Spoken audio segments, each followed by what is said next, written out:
সাত লিখে পাখি আঁকার সহজ কৌশলটি ভালো করে দেখুন আর শিখুন।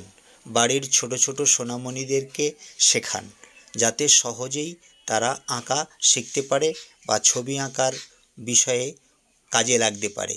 তাই ছবিটিকে সাবস্ক্রাইব করে রাখুন, যাতে ভিডিওটি যখন খুশি দেখার সুযোগ নিতে পারবেন।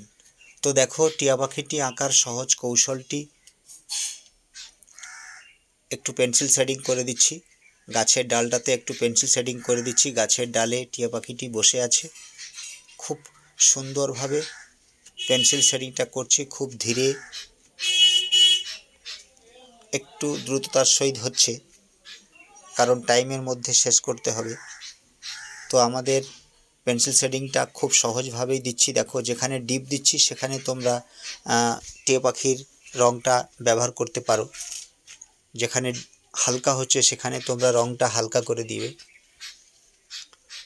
তো খুব সহজেই টিয়া পাখিটি আঁকা শেখা যায়। সাত লিখে কিভাবে টিয়া পাখিটি আঁকা শেষ করলাম তোমরা দেখো আর আঁকো। এবার একটু পেন্সিল শেডিং করে দিচ্ছি।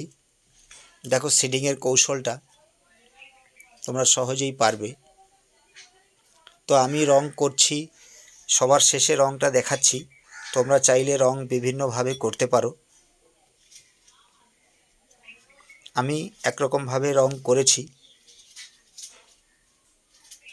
পেন্সিল শেডিংটা করে দিলাম গাছের ডালটায়।